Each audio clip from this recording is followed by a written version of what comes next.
welcome, everyone. We are here with you guys today to discuss a very necessary topic. It's a tool that can either lead you to success or be your dreaded nightmare. Let's talk credit. My name is Patience. I am a licensed realtor here in North Carolina.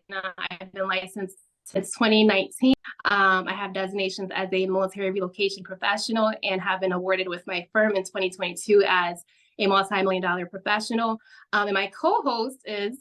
Hi, everyone. My name is Grace Clark. I am the owner of Faith Restore Credit Repair. I am a credit repair specialist and I'm a financial advisor, as well as I have a lot of background in data management. I graduated with my MPH a few years ago, and I've been doing credit repair a little under a year now. So I'm happy to join you today, Patience, on this very important topic of credit, how to manage credit and how to maintain credit for the things that you need it for when it's most important. Absolutely. And congrats to all your accolades. That's impressive. Thank you. You as well. Thank you. Thank you. Great. One of the things that I do want to say, though, it is such an honor to work with you because of all of the endeavors that you have. One of the main ones actually that stuck out the most to me is the nonprofit organization that you have helping underprivileged children in impoverished communities. And that stuck out to me primarily because of the fact that it lets me know at the core of your businesses, you are someone who truly likes helping people. And that was a really big significance to me. So I really want to say I honor you for that. And I really, it was a no-brainer for me to be able to partner with you on this. Thank you. And as well, I admire all of your accomplishment in the real estate business and everything that you share as well on social media that educate the public about how to obtain your dream home when you're ready to make that big decision on home buying. So I always follow your videos and I just love learning from you. Thank you for having me, Patience. It's an honor. Absolutely, absolutely. Now, I know you in that regards, but for people who don't know you, who might be encountering you for the first time, would you be able to share the breakdown of your qualifications in the credit repair industry? Yes. So as I said before, I have been doing credit repair a little under a year, but aside from that, I've been working as a data manager and as well as a data analytics in my past employment history. I decided to venture out on credit repair because credit repair is something that I did for myself. A few years ago, I had a really terrible credit and I didn't really know the value of having good credit until it was really essential for me. So when I took on my own credit and managed to repair it over the course of at least like 2 years, I think it took me, I thought, why not help others on this journey? So as much as you don't need specific degrees in credit repair, it's always good to have some type of experience in data, understanding the use of data and how the various bureaus kind of analyze our data. So for me, what I do is similar to what the credit bureaus do. We're able to review your credit situation, your credit report, your credit summary. We're able to analyze those things that are impacting your credit. And once we find those things, then we strategize ways to help you reduce your debts and maximize your financial situation.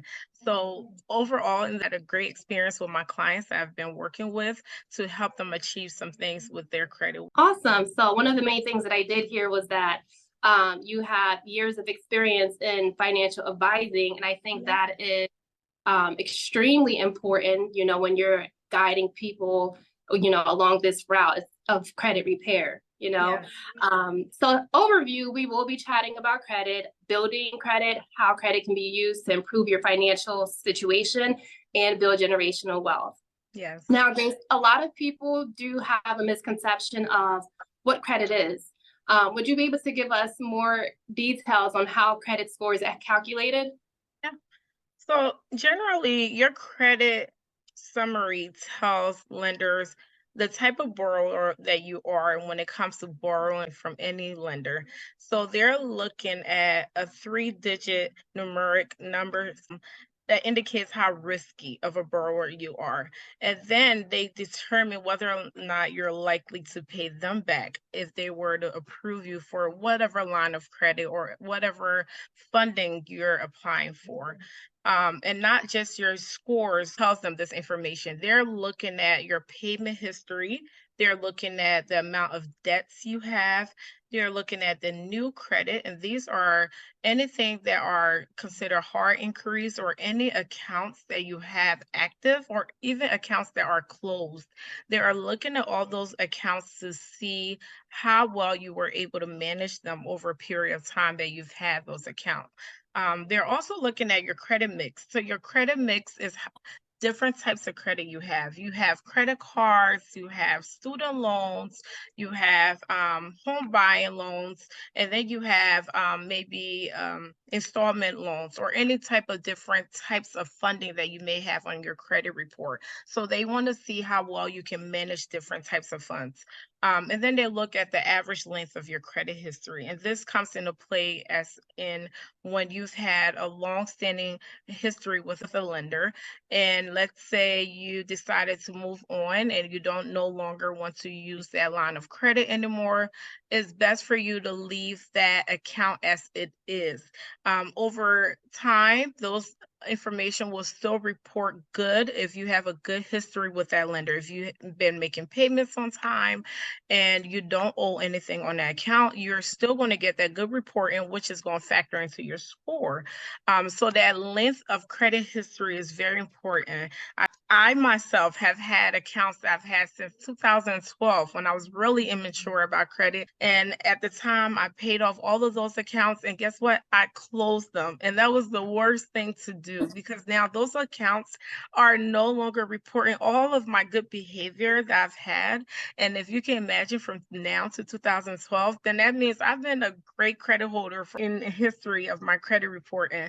So just saying that to say it's so important to just leave those important things that are reading really good on your credit. It makes you look more credible. It makes you look more trustworthy as a lender. So they're just looking at all those factors before they can determine if you are someone they can trust that you're going to pay back on what you are applying for. Yeah, I mean, that's a lot. And it seems like, there's a lot that factors into how the credit score is calculated. Yeah. And like yourself, I made some poor decisions in my early 20s Yeah. Yeah. that I'm not so proud of and had to pay for it later on down the line. Yes. So for someone who is at the very beginning stages, who's completely oblivious to how the process works, Yeah. or what's considered, good or bad, how would you say is a breakdown, or what determines which items are weighing on the credit heavily? Okay. So when our clients sign up with us, we tend to take that whole time with them and review their credit. It's important for them to understand what are those things that are impacting their scores and are within their direct control. So I'm overviewing that information with them, things that they can control without even paying a specialist. So some of those things are your payment history, how frequently you've been paying lenders on time, by your due date, not past that due date, and then your utilization. We're looking to see, hey, if I have $1,000 credit limit, am I using my 30% to stay under that 30% utilization limit? So if I have clients that are, let's say, a little over that 30%, I usually advise them to just decrease that spending amount a little less. And, the smaller, the better. Honestly, I tell my clients 10%. I don't even use the 30%, because the lower you can utilize that limit, the better scoring you're going to get.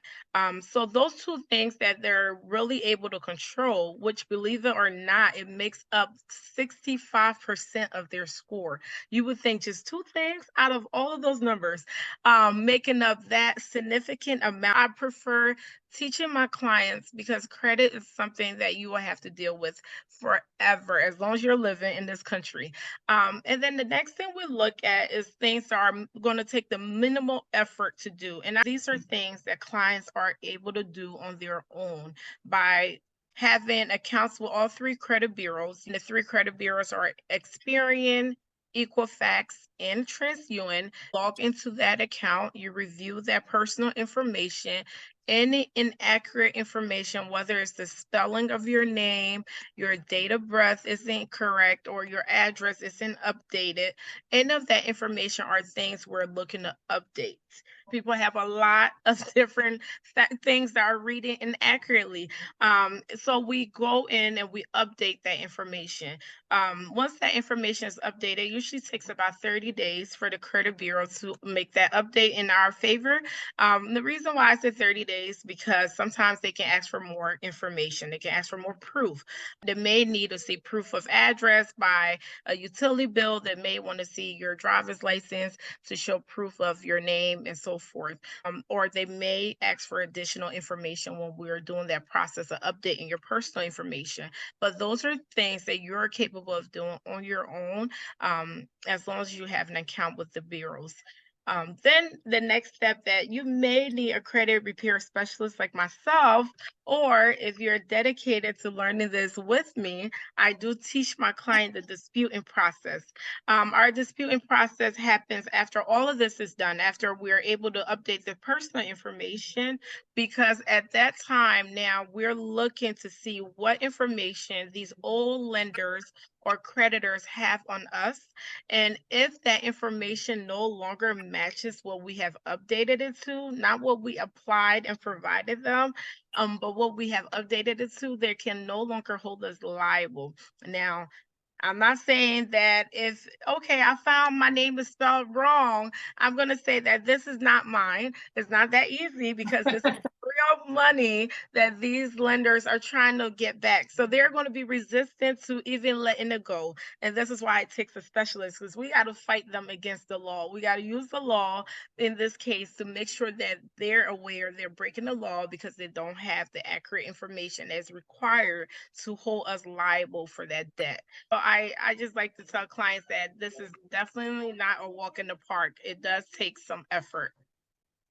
And I love that. And Yeah. working in real estate as an agent, I come across a lot of people who want to purchase homes, but and they can even have the capital to purchase, as far as having their down payment, but they can't move forward with the process because the credit just is not where it needs to be, unfortunately.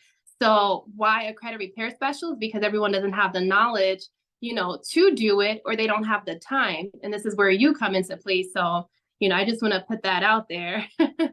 But Grace, it seems like it's a very strategic process and also a very tedious process. Yeah. And it looks like, you deal with a lot of private information. Yeah. Other people like me who might be concerned about privacy, because ultimately, Grace, you're stripping adults down to their bare minimum. Yes. You're revealing the parts of them that they Yeah. are not the most proud of, Yeah. because your credit score kind of dictates who you are. It shows how responsible you are as an adult. Yeah. So can you share with us what measures you have in place to ensure that every client's information is protected? Thank you for that question, Patience, because this is the most important thing all of my clients want to know is, how are you protecting all of this information if we're doing the fight of clearing up our credit? We need to make sure we're keeping it as safe as possible. I do have the most secure as it can get. I pay for this membership to keep all of my electronics secure, virus-free security protection on my phone and my laptop. But one thing that I do inform my clients is that we have to set up a credit monitoring account before you even sign up with us, only because this is usually your first line of defense against any unusual activity happening with your credit. If you apply for a line of credit that you are known of, your credit monitoring account will alert you of that. Or credit application I never remember doing, then I have my credit monitoring account that have alerted me right away. That text came in at 2 a.m. when that individual who is stealing your credit information is using it for that purpose. So this credit monitoring account is so important for all of us who is interested in just keeping up with your credit. And even if you're not interested, it's something that you should have. So why not pay for a credit monitoring account that gives you all three bureaus, and then they give you extra protection that protects you against any fraudulent information that may hit your credit that you aren't aware of at the time. And believe me, these things happen to all of us. Over the period of time, some people could be victim of fraud. So we always advise that you check your credit religiously. Well, let me not say religiously, because some people can be obsessed. You check your That's credit me. regularly. That's me. I'm one of those obsessed people. I check it so frequently, more than I should. Yeah, no, and I used to be like that. Maybe if I check once a week or every other week, it's not that bad. But I used to check it every day, and I'm like, yeah, it changed.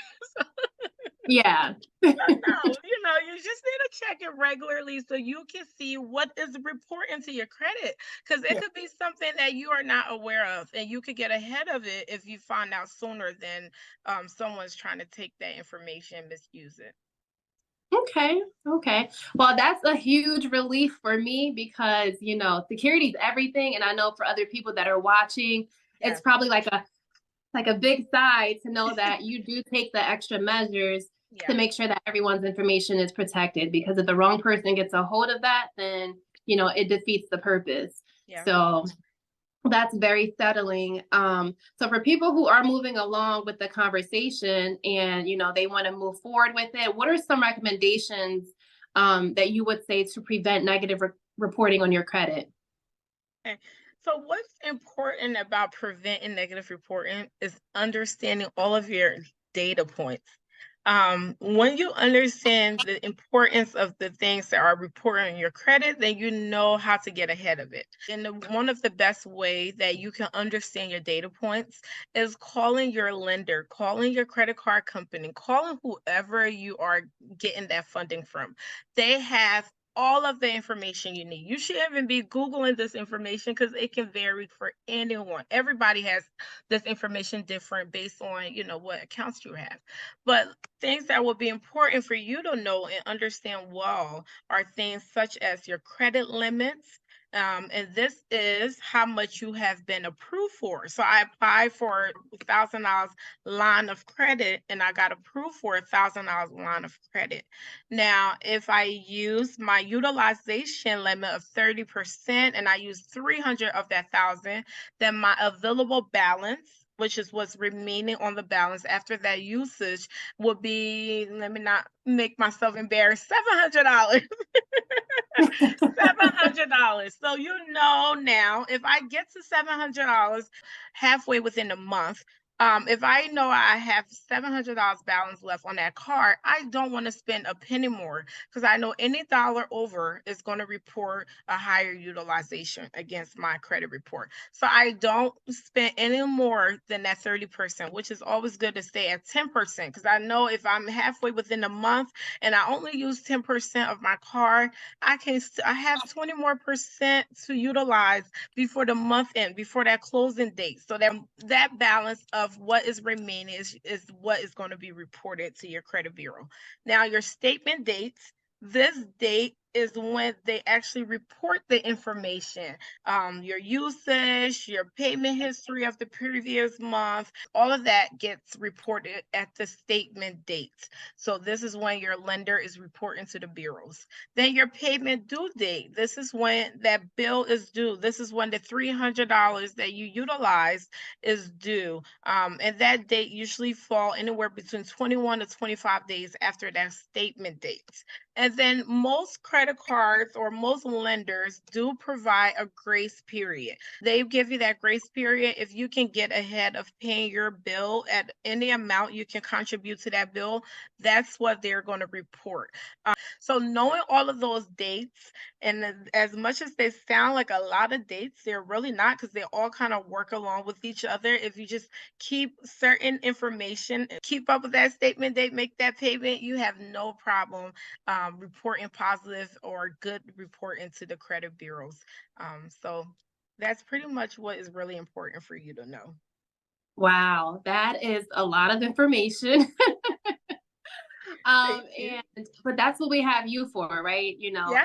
someone ever needs to revisit, certain topics, hey, great, what do I need to do? That's what we have you for, to get us Yeah, back on track and things of that sort.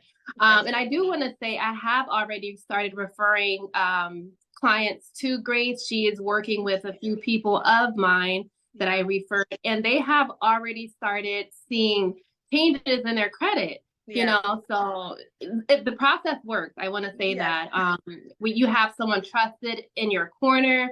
Yeah. So in that regard, it's like I said, it's a no-brainer to work with you. Um, but Grace, what else should clients expect from you when they hire you? Okay, this is great. When you get on board with Faith Restored Credit Repair, you are the captain of your ship. So I say this, and I mean it by the words that is stated. You are the captain of your ship. I let my clients decide how they want our working relationship to be. During that first time you sign up, I let you know, hey, my program really focus on the educational piece. I love educating my clients on all of these important factors. And I love you being involved. So if you are willing to be involved, we can do this together where I'm showing you the work that I'm doing on your behalf and you can repeat this process. Or I'm happy to do my work without you being present. But you do have that option to be fully involved because I said before, your credit will never be consistent. But the most important thing is when it does take a turn, you know how to put it back to the right. So you know how to rebuild and repair it without having to go back and paying a specialist like myself, although we're always happy. We provide you with all of the educational resources. I provide each of my clients details email of each step that was taken, not because I like to write a lot and I do like to talk a lot, not because I like to write a lot, but I like to inform them of how they can do this. If you follow the steps that are provided in my email, you're able to repeat everything that's done. I will provide you every bit of information you need to know, whether it's updating your personal information or whether it is disputing. And you can always use these things again in the future. But I'm always happy to have clients that are willing to learn this because I can ensure you'll need it some point again. Our service, I like to say, is individualized because my clients have access to me almost 24/7, unless I'm asleep. They can I'm text just me. as bad. I'm like, "Yeah, I need a schedule because I get people text at like 11 p.m. and even I text back. I'm like, you have access to me anytime except midnight to 6 a.m. because it's my bedtime. Rightfully so. But And then, wow, wow. and then I help increase your financial security. So I think all of that important factors why, some of my clients are really happy to be a part of our program because they're really capturing on what is important about their credit. I have clients that have no background knowledge on credit. So we take the little step by step to get them to understand the basics as well as the in-depth information that's important for them. And I love that. One of the things that you said right now that really stuck out too, Grace, you mentioned that you're wanting to help people get to the point where they can do it themselves. And I Yes. think that is very important because you're not trying to build your business by having people, repeat the same cycle or, Yes. keep them Hmm. in a position where they can't grow. So Yeah, you're ultimately helping them and assisting them to get to the point where they should be able to do this on their own. And definitely. yeah, that's really, really important. Yeah. So I love it. I'm on board. Like, I sign me up now. I don't really have that kind of issues like that, but sign me up. Anytime. So I mean, I at this point, if it doesn't make sense to someone, I really don't know what to say. If you're in a position where you're needing assistance, why not, look forward to getting help from a professional. Yeah. But Grace, what other services would you say clients can look forward to from you? We offer a wide range of financial services, and some of those things are like tax preparation during the money season. From that January to April time, we are really busy filing taxes for our tax clients, as well as we do small business bookkeeping. I do assist a lot of small businesses in organizing their finances that are going to be important for the tax filing. We do help businesses register their business. So if you are interested in business registration, that is a service that I do offer my clients, as well as business credit and business funding. No business can make it without funding. So I'm always looking to improve my credit repair clients who are business owner, their credit situation, so we can now begin to use that to grow their lifestyle, their businesses, or whether it's purchasing their home or whether it's buying their dream car. So we are using all of these different skill sets to help build our clients up. Wow. Wow. It's like a one-stop shop. It's a one-stop shop. That's exactly what it should be called. Well, listen, if you want the road to success, this is where you need to go. This is a one-stop shop.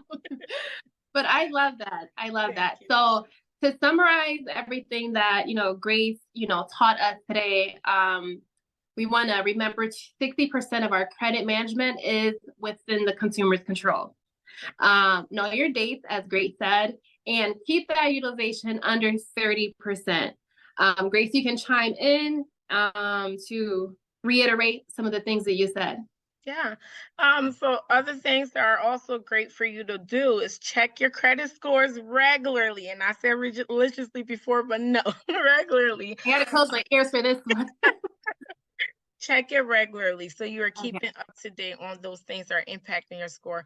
And then build relationships with your lenders. This is possibly one of the most important things to take away, because your lenders are people that are working for you now. You have a line of credits with them, and they owe you all of the information that is going to be necessary for you to stay on a good, in good standing with them. So you build relationships with these lenders. And let me say this, you build relationship with these lenders now because you're going to need them for those bigger purchases.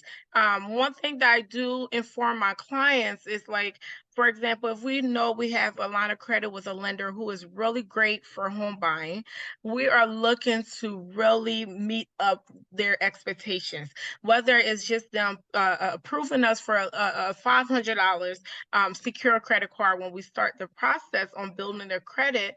We're looking to maintain this relationship with this lender because I've already done the research that they are one of the best people to get home buying loan from. So then we are learning that if we keep a good payment history, show them we can use our utilization responsibly, then now they're trusting in us that when we're ready for these bigger purchases like a home or a car, that we can afford to take on that larger loan amount or that larger ask that we're asking for.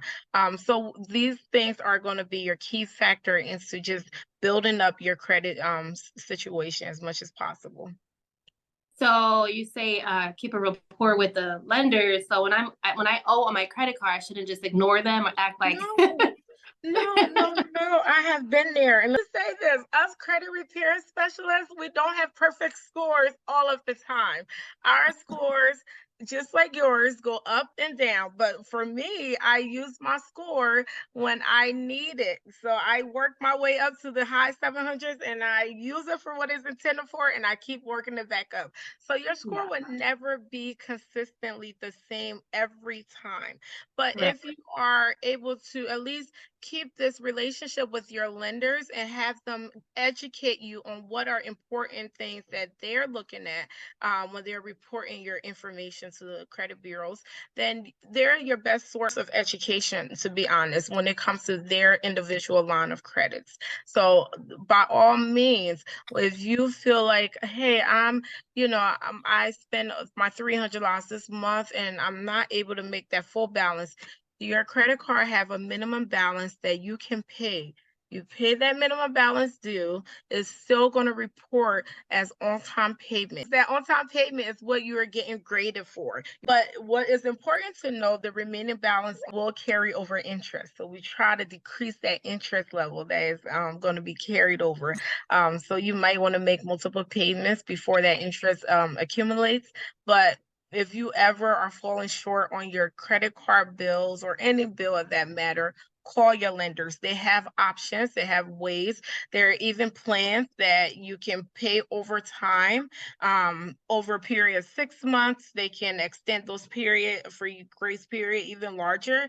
Although there are going to be some fees associated with those options, it doesn't hit your credit as negative inquiry. So we want to, if I'm going to get into a bad situation, I don't want to get hit with all the negatives. If I can reduce the negatives by making other arrangements to covering some of that fee, at least my credit card lender knows I'm someone who is concerned about making my payments. So I Right. want to make some form of payment, not just ignore it.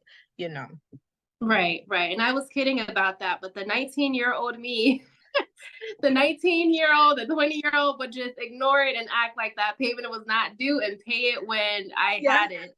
You But said 19, and I would tell you the 25-year-old me was doing it.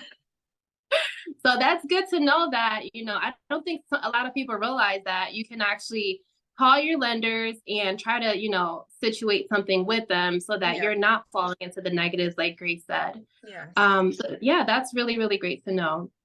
Thank you so much, Grace, for giving us this useful, very resourceful information today. I know a lot of people will take from this, and you may not know it now, but you have changed so many lives just by, providing this information, because Thank like we you. said earlier on, credit can be your best tool to success, or it can be something that, is dreaded. Yes. Yes. Thank you so much, Patience, for joining me on this week's Credit Repair Tips. And thank you so much for the partnership that we've had so far. It's been a pleasure, girl. I'm so happy to get your clients ready for their home buying goals. And Yes. I'm always happy to help anyone who is interested in learning and beginning the process of repairing their credit. Awesome. Thank you. Thank you.